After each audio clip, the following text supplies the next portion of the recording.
Coronation Street fans are feeling sorry for Tim Metcalfe after his overbearing mum Elaine moved in with him and wife Sally after Tim underwent a heart operation. Elaine even went as far as slapping a sex ban on the couple, worrying that any rumpy-pumpy... What we really are, carry on. Rumpy-pumpy. Jiggy-jiggy, what else have we got? Would be damaging for Tim's health. I've already said sex. That's not as much fun, though, is it? Take a look at this from tonight's episode.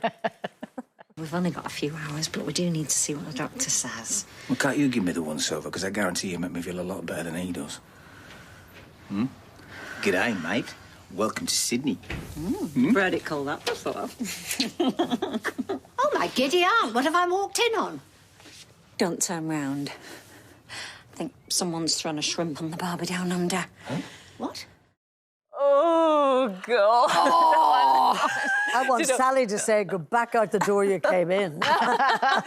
You know, I'm giggling watching. I'm going completely off the tangent there. It just made me think. These friends of mine who live in Spain, and so they are in their 70s, and their daughter had come to visit them on holiday, grown-up daughter, obviously. And so they were having a bit of jiggy-jiggy, nookie, rumpy-bumpy, whatever we're calling it, in the safety of their own bedroom. But, of course, obviously it never occurred to this grown-up daughter that anything would be going on. So she went in, so, you know, Mum, looking for something, and they were, like, at it, you know, having sex, as you would say, Nadia, which is bad enough. So one looks up and is like, what's happening? And she screams, Dad, I don't think that's going to help. And he said, what do you mean? She thought the mum was having a heart attack. And he was trying What kind of noises were they making for her to think that? That's It's only resuscitation. That's because young people all think sex stops at, I know. Why do you think it all stops at sort of 50 or 60?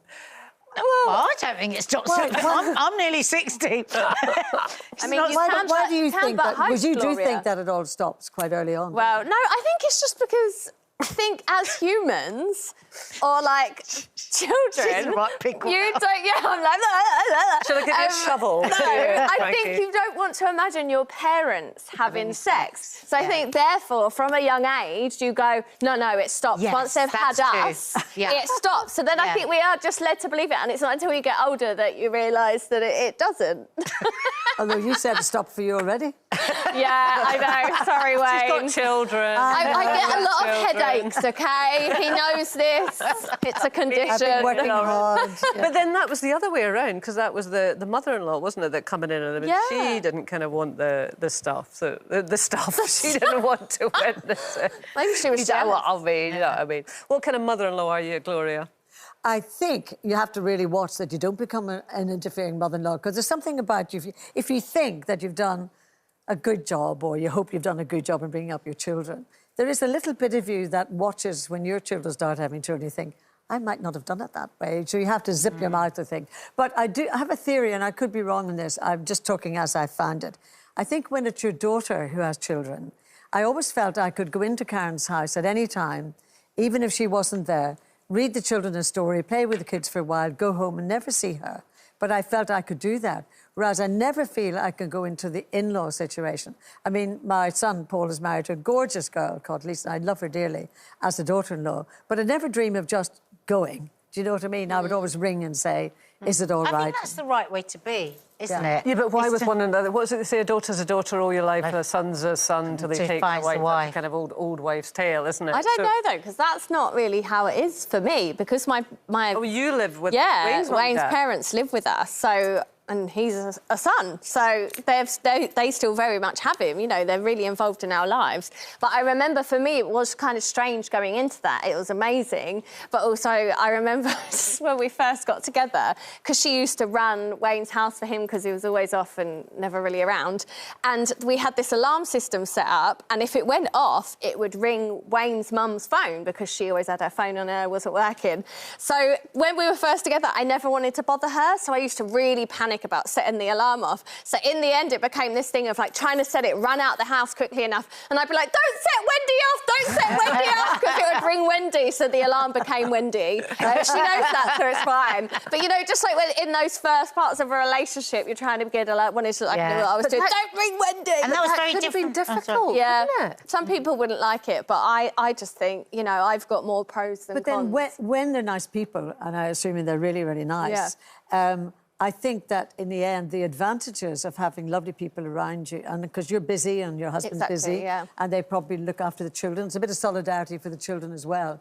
You probably think that the advantages far outweigh any thought of disadvantage that might go through your head. But I think when you come from different families, you have different, you know, my family were all really independent, whereas his families, they've all kind of always lived like that. So it is quite, when you were in a relationship, to come into that, it is quite... Well, you've kind of got that, That's haven't definitely the case, because Mark grew up with just his mum, single parent, and then my family have always been totally codependent on each other in a lovely way, but we all grew up in each other's lives every single second. We knew if something would happen and everyone would talk about it and they would dissect it. And I live next door to I still live next door to my parents and to my sister Dina. And at the beginning of our relationship, the first few years, I never considered that it would be odd for Mark. And because we didn't have any fence between the gardens, they would come in like the front door. They couldn't get in through the front door. Sometimes they'd climb in through the window at the back. And I just never thought anything of it because he never said anything. But it wasn't until years later I thought, actually, I had an epiphany, or epiphany, as Kay would say, where I was like, actually, could this be a bit odd for him? Because actually, if you turn the tables around, that would be really weird to me, because you're never as comfortable with your in-laws as you are with your own family. So we've really changed it over the years, but... Oh, bless him, he was good. He never said a word about it. I admire that. I mean, I just think that is, at my age, I would say would be one of the happiest things for me if I had my relations near. I would love them just, you know, next door and next door. That's what's so lovely. That's brilliant. Yeah, it is lovely. Yeah, but for the one person who maybe doesn't feel as connected to that family, I guess it can be difficult. Sally's got to get rid of that mother-in-law. Right, OK, that's the advice for the Coronation Street writer. I'm some Gloria Hannaford.